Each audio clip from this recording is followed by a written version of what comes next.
A billionaire spouse donated to Bernie Sanders. He's returning the check. Marta Thoma Hall, 67, is married to a billionaire, but she detests the one in the White House, so much so that when Democratic presidential candidate Bernie Sanders labeled Donald Trump a liar over the summer, she made a contribution to the Sanders campaign. "I appreciate the bluntness," Hall says. By donating, Hall put herself in a unique position. Forbes could not find any other billionaire or spouse of a billionaire who has donated to the Sanders campaign. For Sanders, the lack of rich supporters has been a point of pride. "Not a single billionaire has donated to our campaign," the Sanders camp has proclaimed for months, on bumper stickers, its website and social media. So how did the campaign respond when Forbes let them know that the spouse of one billionaire had donated? "Thanks," a Sanders spokesperson said in an email. "We are returning Ms. Hall's contributions. It's not much to send back." According to federal filings, Hall has donated only $470 to the Sanders campaign. Hall is not pleased. "I think it's disappointing," she says. "I don't understand why they would do that. That's ridiculous." Hall isn't a political heavyweight like Sheldon Adelson or George Soros. In fact, she doesn't seem to have much of a plan for her political donations. She's on the email distribution list of many candidates, she says. When she hears or sees something she likes, she donates in small increments of, say, $20 or $100. She liked the way Kamala Harris explained her stance on women's reproductive rights. She sent her $505 before Beto O'Rourke dropped out. She liked his calls for stricter gun laws.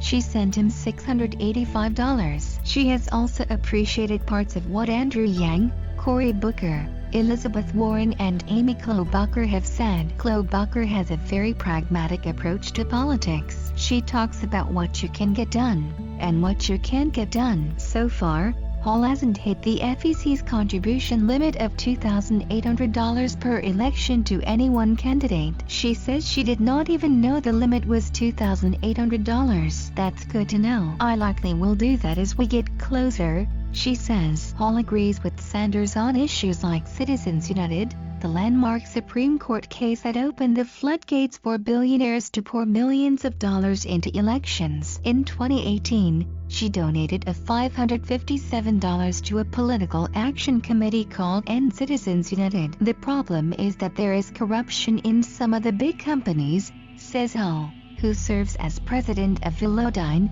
the sensor company that made her husband a billionaire. "And we run an honest business, and that can be done. That's what democracy and good capitalism is all about. It's running good businesses in a fair and honest way." Other than the billionaire connection, Hall has the resume of a bleeding heart liberal. Born to two professors in Nebraska, she says moved to California as a teenager, got involved in anti-Vietnam protests and attended the University of California at Berkeley. In 2006, her husband, David, who doesn't have as much of an interest in politics, patented a sensor that would allow self-driving cars to detect their surroundings. 12 years later, the value of a stake in Velodyne reached an estimated $1 billion.